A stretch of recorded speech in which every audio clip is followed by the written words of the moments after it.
Berdosakah kita tidak menggunakan helm? Ya urusan antum.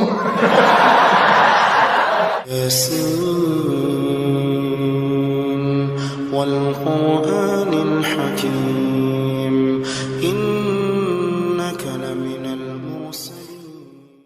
Yang terakhir ya seperti biasa, siapa yang paling tua? Saya yang paling tua. Ingat ya, yang jenggotnya paling putih belum tentu paling tua. Berapa Pak? 74. 73. Ada yang lebih tua dari 73? Berapa? 76. Ada yang lebih tua? Skor pertama yang paling ada yang bisa pecahkan rekor 76? Enggak ada? Silakan Pak. Masya Allah. Silakan Pak.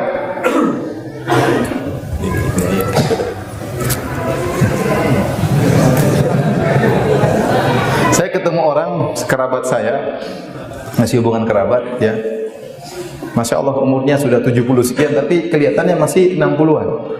Saya tanya, Om Masya Allah, umur berapa 70 sekian? Kok masih kelihatan muda?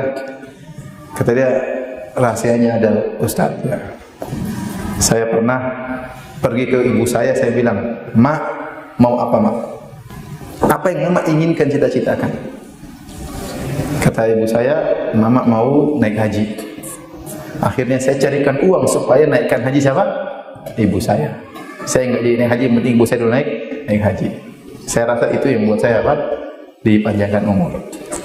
Ini mungkin kita lakukan. Saya pernah ketemu orang juga di Australia, umurnya 83. Saya tanya juga, Pak, kok umurnya panjang? Masya Allah, 83, ya telinga masih normal, dengar masih ini, kemudian tidak pikun. Saya ngobrol sama dia, apa rahasianya?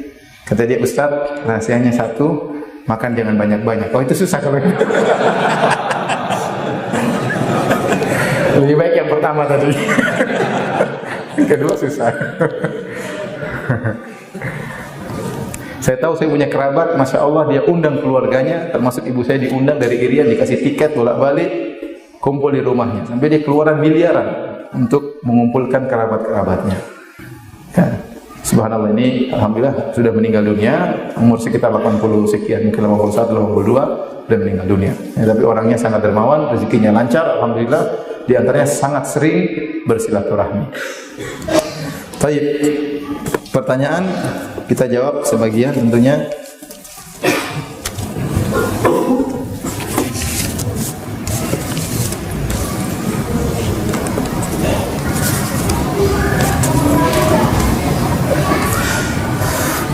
Terkait silaturahmi, gara-gara pilkada banyak silaturahmi yang terputus, bahkan antara keluarga, saudara dan teman terputus. Mohon nasihatnya. Bagaimana cara menyambung silaturahmi dan membangun persatuan dan perdamaian? Ya sudah, ikhwan, pilkada sudah selesai. Ngapain dilanjutkan? Ya. Toh semuanya ingin kebaikan bagi tanah air kita. Toh semuanya ingin kebaikan bagi kota Jakarta. Cara pandang yang berbeda, saling menasihati. Ya, sudah selesai, ngapain diteruskan? Ya. Sudah selesai. Ngapain kita meneruskan satu perkara yang sudah selesai? Maka jadilah orang yang berakal.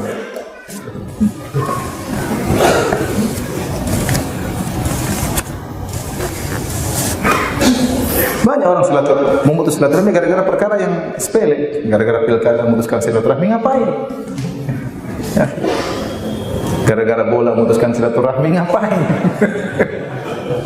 Gak keren maksudnya. Gara-gara perkara demikian.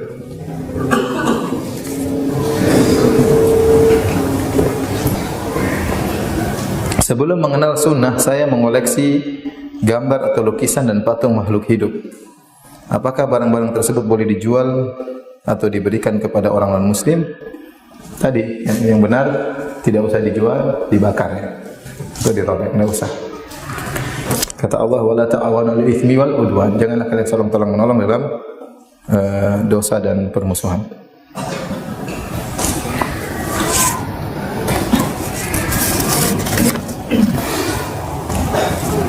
Apakah boleh kita mengungkapkan penderitaan dengan ucapan setengah mati? Contoh mengatakan ibu kita mengandung dengan susah payah, capek setengah mati. Setengah mati itu tidak apa-apa, itu istilah kita ya. Maksudnya setengah mati itu setengah mampus. Maksudnya itu benar-benar apa? Bukan mau mati tidak, tapi benar-benar apa?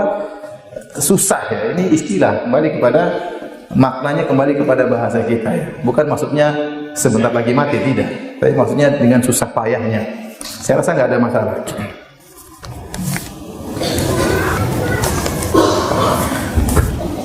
Ana mau mengerjakan sunnah, afwan keluar dari tema. Ana mau mengerjakan sunnah dalam kurung mandi bareng dengan istri.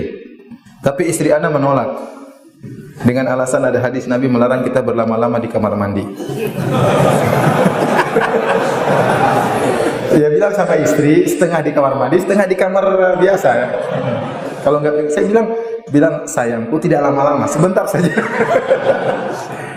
Oh alam Rasulullah SAW mandi bareng sama istrinya, ya, mandi bareng bahkan bercanda. Ya, kata Aisyah radhiyallahu anha, kuntu aktasilu ana wan Nabi SAW min na'in wahidin kilana junubun, ya, fayubadiruni hatta aqula lahu da'li da'li. Kata dalam riwayat da'ili. Ya. Kata Aisyah radhiyallahu anha, aku pernah mandi bersama Nabi SAW, mandi bareng junub. Hadis ini sebagian riwayat disebutkan. Ada yang bertanya kepada Aisyah, ya Aisyah, apakah boleh seorang suami melihat kemaluan pasangannya atau istri melihat kemaluan suaminya? Maka Aisyah berdalil dengan hadis ini. Sehingga Ibnu Hajar memahami bahwasanya boleh mandi bersama suami dalam kondisi tidak memakai pakaian sama sekali. Kata Aisyah, aku mandi bareng bersama Nabi dalam kondisi junub, maka kami pun saling berlomba dalam mengambil air sampai Nabi mendahuliku sampai aku berkata, sisakan air buatku. Jadi Rasulullah SAW dan Aisyah bercanda tatkala sedang mandi. Bukan mandi sambil diam-diaman, enggak ya.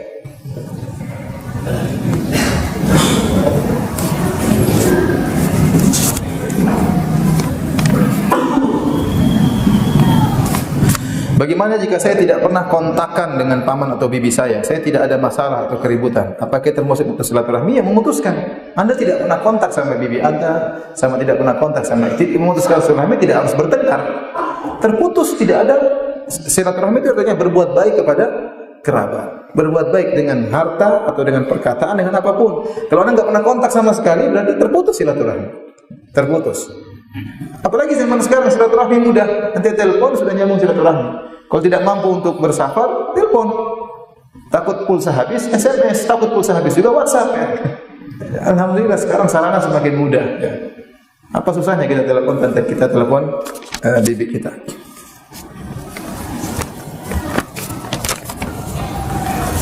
Ibu ana ingin ana dan keluarga ana tinggal dengan ibu bapak ana serumah. Ana bingung, takut ketika sedang cekcok dengan istri terdengar ibu ya, sehingga membuat sedih ibu.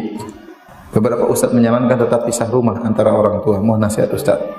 Ya, saya anjurkan kalau ibu ingin tinggal serumah sama kita, maka terima kita nasihati kita menahan diri. Kalau lagi cekcok jangan sampai kedengaran. Gimana caranya ya? Kunci pintu cekcok dalam kamar kayak ya. Atau ibu misalnya kita di lantai atas, ibu di lantai bawah ya. Tapi hanya sekedar alasan takut ibu sedih, kemudian ibu tidak tinggal di rumah kita, mungkin dia juga sedih tidak jadi tinggal sama kita ya. Jadi tinggal aja ibu tetap tinggal di rumah, kita berusaha menahan diri, jangan sampai menambahkan cekcok kita di hadapan orang tua kita. Kesempatan orang tua tinggal di sisi kita. Kata Allah Subhanahu wa taala, "Imma yablughanna 'indakal kibar ahaduhuma aw kilahuma." Kalau tatkala kedua orang tua mencapai masa jompo di sisimu, ini ada motivasi agar orang tua tinggal bersama kita. Seorang berusaha agar orang tua tinggal bersamanya. Dia telah mendatangkan pintu surga di rumahnya ya. Ya. Dan itu pahala luar biasa. Bayangkan tiap hari kita berbakti sama orang tua. Kalau orang tua di rumah, salami orang tua, berikan tercium orang tua, pulang ketemu orang tua, makan bareng orang tua, pahala ngalir terus. Ya. Karena kalau orang tua bisa di rumah, ini pahala luar biasa. Ya. Jangan malah kita suruh adik kita yang jaga, kakak kita yang jaga, kita yang jaga apa? Jaga orang tua kita ya. Saya pernah sampaikan cerita tentang cerita juga dari Syekh Abdul Razak.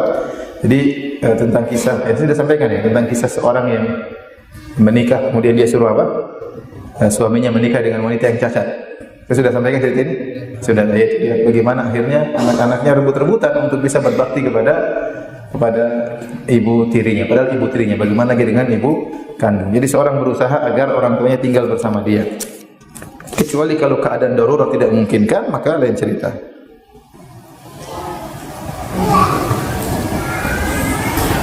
Istri anak takut punya anak lagi, dikarenakan dua anak saya yang pertama dan kedua perempuan.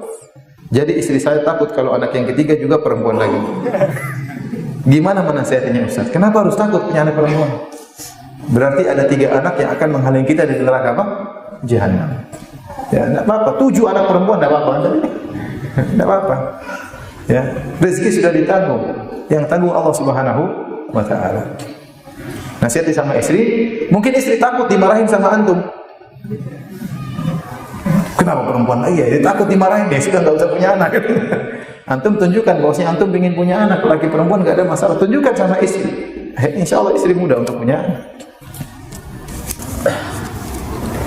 Berdosakah kita tidak menggunakan helm?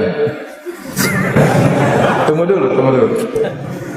Berdosakah kita tidak menggunakan helm ketika berkendaraan dengan alasan jarak yang dekat?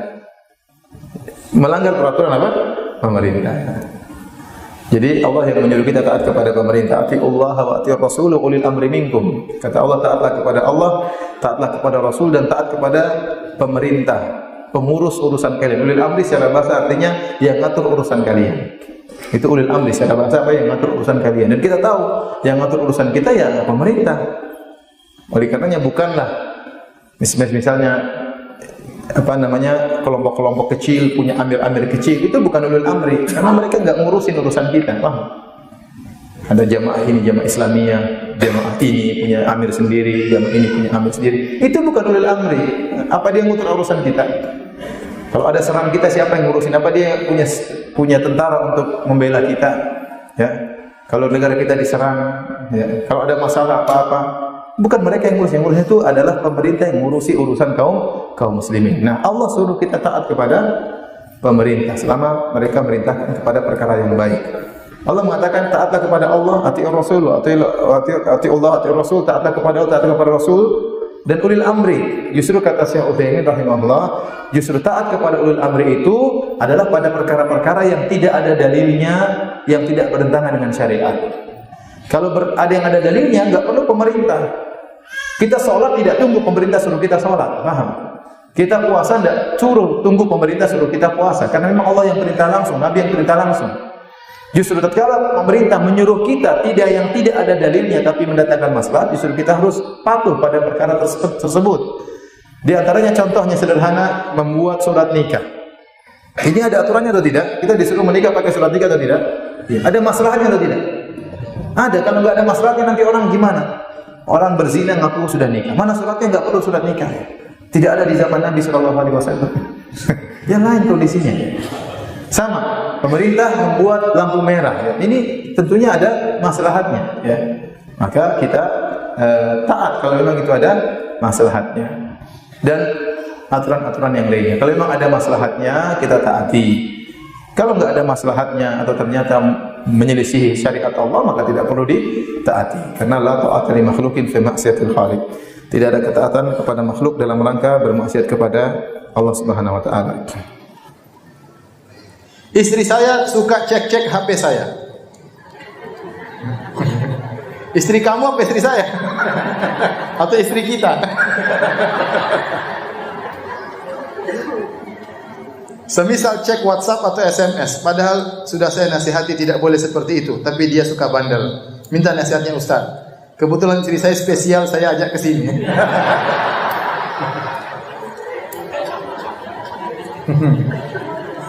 Ini ada fatwa sebenarnya. Kalau ditanya fatwa, sudah ada fatwanya tidak boleh. Ya, tidak semua urusan suami diketahui oleh apa? Istri. Ya.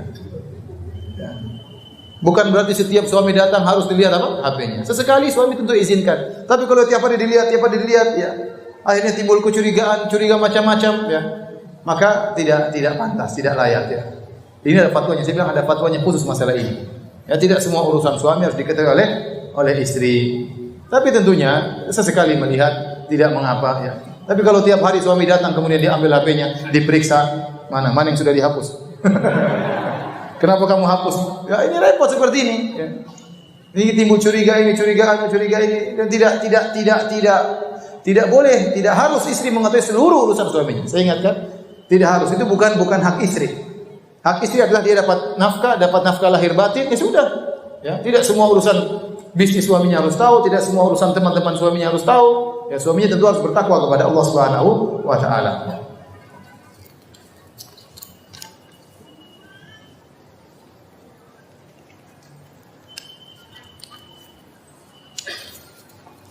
Suami tidak mau sholat kalau sedang sakit. Istri tersebut sudah menasihatinya, akan tapi suami masih sulit. Istri sudah capek mengingatkan sampai-sampai istri jadi mendiamkan suami tersebut. Jangan ya, nasihati suami dengan baik. Bilang, "Mas, justru kalau sakit harus lebih dekat kepada Allah." Ini banyak kejadian seperti ini. Orang lagi sakit malah tidak beribadah kepada Allah. Akhirnya meninggal dalam kondisi tidak beribadah. Sampaikan, "Mas, kalau kamu sakit, sholatnya lebih ringan. Kamu sholat boleh berbaring, boleh duduk. Kalau tidak bisa pakai air boleh tayamum, kalau berat sekali boleh dijama." Sampaikan kepada suaminya. Tidak harus berdiri, tidak harus duduk, tergantung kondisi suami. Datangkan, atau kalau dia bisa pakai air, istri yang datang wudukan suaminya ya. Caranya yang baik. "Mas, sholat mas." "Mas, ini sudah sakit gak sholat. Nanti kalau mati bagaimana mas?" Jangan gitu, pelan-pelan saja, santai aja.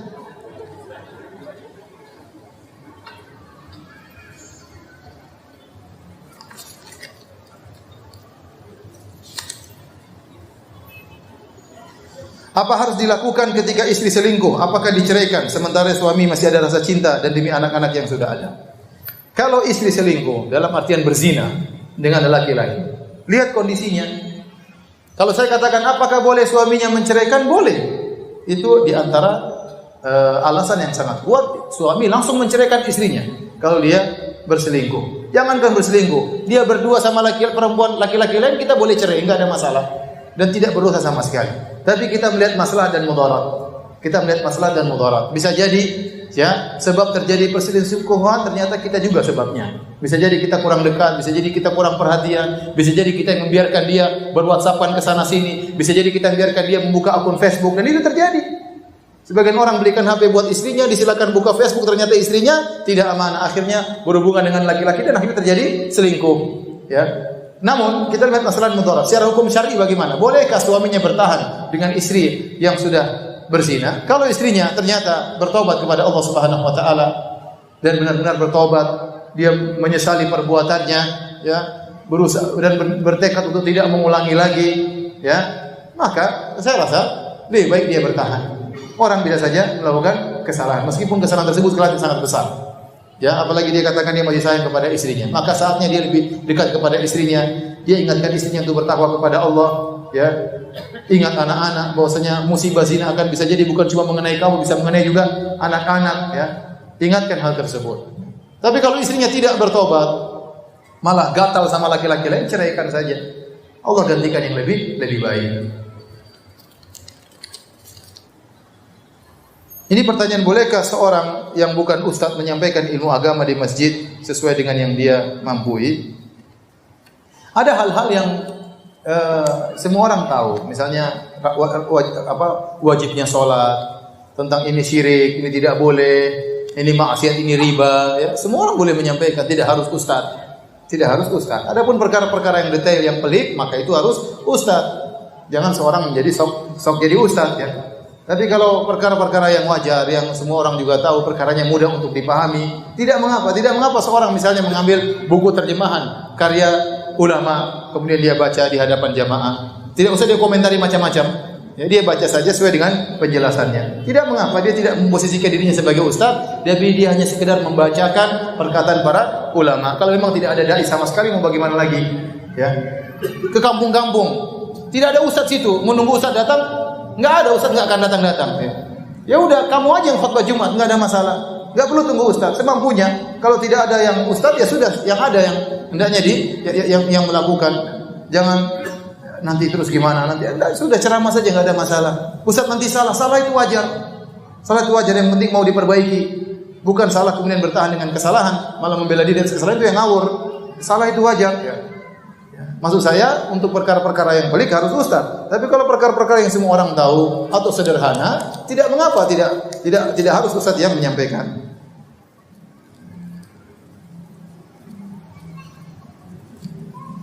Apakah ketika suami tidak ada di rumah, tapi ada anak laki-laki yang sudah besar, apakah sudah balik, apakah boleh menerima tamu laki-laki ke dalam rumah? Jawabannya tidak boleh, kecuali dengan izin suami. Ya, tidak boleh. Kecuali dengan izin suami, sampaikan, Mas ada tamu begini Mas, gimana ya? Kalau saya bilang enggak usah, tunggu saya pulang dulu, bilang nanti aja, maka tidak boleh. Maka tidak boleh. Nanti dia terima tamu laki-laki, anaknya main sini, main game sini, main HP sendiri, gimana? Apa fungsinya sang anak? Dia ngobrol sama laki-laki, anaknya main game sendiri, main HP.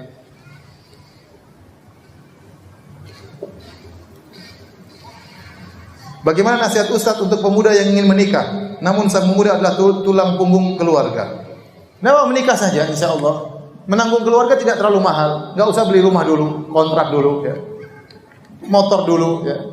Ada waktu, ada uang untuk istri dan ada uang untuk keluarga. Sampaikan kepada istri waktu menikah, saya ingin membantu keluarga saya, tolong mengerti, dan selanjutnya insya Allah kamu tidak akan kelaparan, insya Allah kamu tidak akan mati kelaparan. Jadi tidak harus kita langsung punya rumah, akhirnya gara-gara pengen punya rumah orang tua kita terbengkalai, enggak. Ya. Tidak ada masalah, karena nikah itu penting. Ya. Nikah itu penting. Jomblo itu penderitaan, apalagi zaman sekarang. Ya, benar.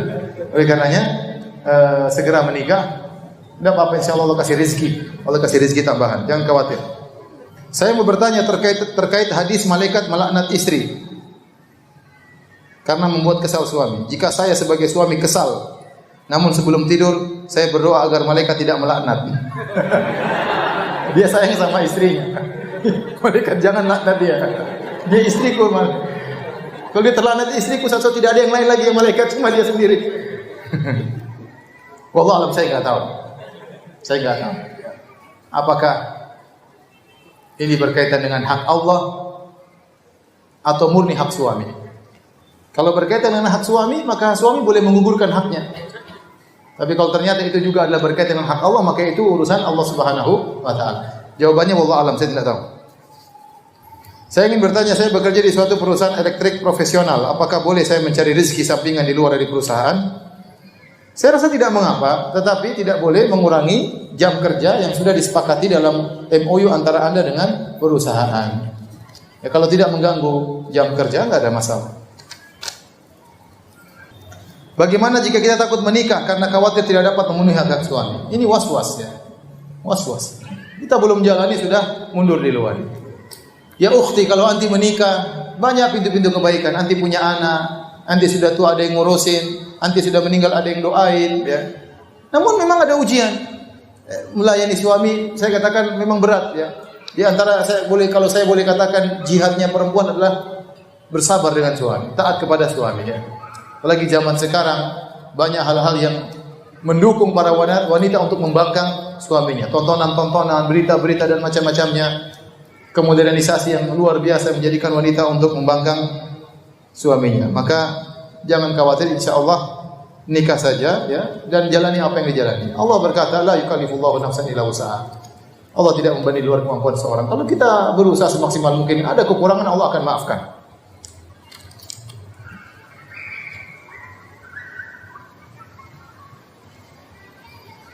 Ustaz, alhamdulillah saya sekarang sedang ta'aruf dengan seorang akhwat. Insya Allah agama dan akhlaknya baik. Umur saya 23 tahun, sudah bekerja dan saya ingin melamar akhwat tersebut.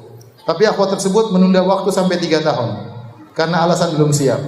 Umur akhwat tersebut 20 tahun. Mohon nasihatnya Ustaz, apakah saya harus bersabar? Ya urusan antum. Antum kuat enggak bersabar? Kalau kuat bersabar, antum cinta sekali sama dia, bersabarlah. Silakan menderita. Tapi kalau antum tidak bersabar, ya sudah cari yang lain, ya. Tapi jangan gigit jari kalau dinikahi sama laki-laki lain. Ya terserah antum, bebas ya. Antum mau bersabar silakan, ya. Kalau antum tidak bersabar ingin menikahi, silakan juga. Seorang lebih tahu tentang dirinya. Apakah dia kuat bersabar di zaman fitnah sekarang ini, di zaman syahwat seperti ini, ya. Dia pikirkan. Dan yang terbaik adalah istikharah. Yang terbaik adalah istikharah. Ustaz, bagaimana cara menasihati istri yang selalu ngeyel pada suami? Ini sekarang kok curhatan suami semua. Ya ikhwan sabar, ya ikhwan sabar. Wanita itu butuh kesabaran, butuh kelembutan, ambil hatinya, bukan dengan kekerasan. Ya, sehingga dia melayani kita dengan kasih sayang, bukan karena terpaksa. Jangan sedikit-sedikit neraka, laknat malaikat, jangan. Itu sekali-sekali. Tapi jangan terus-terusan seperti itu. Ambil hatinya, pijit kakinya, cium keningnya, ya, belai rambutnya, belai hidungnya, dan seterusnya.